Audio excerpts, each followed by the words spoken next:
الحمد لله رب العالمين والعاقبة للمتقين والصلاة والسلام على رسوله الكريم أما بعد فأعوذ بالله من الشيطان الرجيم بسم الله الرحمن الرحيم قال رسول الله صلى الله تعالى عليه وسلم خيركم من تعلم القرآن وعلمه صدق الله العظيم۔ آئیے ایک بار نہایت ہی عقیدت و احترام اور کمال محبت کے ساتھ اس کائنات کی مرکز عقیدت حضور سید ابرار و اخیار تاجدار مدینہ راحت قلب و سینہ سید الانبیاء احمد مجتبی محمد مصطفیٰ صلی اللہ تعالی علیہ وسلم کی مقدس بارگاہ میں جھوم جھوم کر درود و سلام کا نذرانہ عقیدت پیش کریں۔ پڑھیں اللہم صلی علی سیدنا شفیعنا حبیبنا و کریمنا و مولانا محمد معدن الجود والکرم والہ الکرام و ابنہ الکریم وبارک وسلم صلاة و سلاما علیک یا رسول اللہ صلی اللہ تعالی علیہ وسلم۔ عزیزان ملت و رفیقان گرامی، لائق صد مبارکباد ہیں مسجد و مدرسہ امام احمد رضا کے جملہ اراکین، مدرسین، امام و مؤذن صاحبان، جنہوں نے آج ہمارے اور آپ کے لیے یہ عظیم الشان اور بابرکت محفل کا حسین انعقاد انہوں نے فرمایا ہے۔ الحمدللہ یہ مجلسیں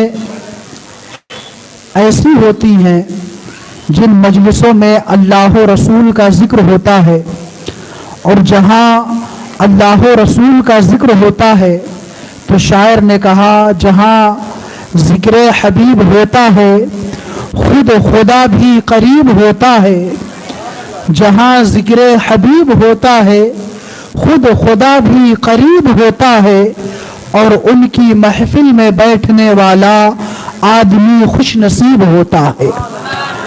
الحمدللہ اس محفل پاک کا آغاز بعد نماز مغرب سے ہی ہو گیا۔ مغرب کی نماز کے بعد مدرسہ امام احمد رضا میں زیر تعلیم ہونہار طلبہ نے حفظ حدیث، حسن قرات، مسنون دعاؤں کی یادداشت میں ایک بہترین مسابقہ اپنے درمیان کیا۔ دو جج خلیفہ حضور قائد ملت مفکر قوم ملت حضرت علامہ محمد اسلم مصباحی برکاتی دامہ ظلہ العالی کے شہزادے حضرت علامہ و مولانا محمد طفیل رضا مرکزی، جو ہمارے اور آپ کے درمیان جلوہ افروز ہے، انہوں نے مغرب بعد ان تمام بچوں کا باریکی سے جائزہ لیا اور ان کے نمبرات متعین فرمائے۔ انشاءاللہ ابھی خلیفہ حضور قائد ملت کی آمد کے بعد ان طلبہ کے اسماء کا اعلان کیا جائے گا جنہوں نے مسابقے میں مقابلے میں بہترین نمبرات حاصل کر کے اعلیٰ پوزیشن حاصل کی ہے، اور ان طلبہ کی حوصلہ افزائی کے لیے اور یادداشت کے لیے انہیں ایوارڈ اور انعامات سے نوازا جائے گا۔ اور ساتھ ہی آپ تمامی حضرات کو یہ بات جان کر بے حد مسرت اور شادمانی ہوگی کہ ہمارے محلے کے اس عظیم ادارے جہاں پر 5 درسگاہیں صبح اور شام ملا کر کے چلتی ہیں، اس سال الحمدللہ ہمارے اس مدرسہ امام احمد رضا نے آپ کو اور ہماری قوم کو 15 ایسے بچے بھی عطا فرمائے ہیں جنہوں نے ناظرہ قرآن مقدس مکمل فرما لیا ہے۔ اللہ رب العزت کے پیارے حبیب صلی اللہ تعالی علیہ وسلم نے حدیث پاک میں جو ارشاد فرمایا، میں نے اسی کو اپنا موضوع سخن بنایا ہے کہ ہمارے آقا ارشاد فرماتے ہیں خیرکم من تعلم القرآن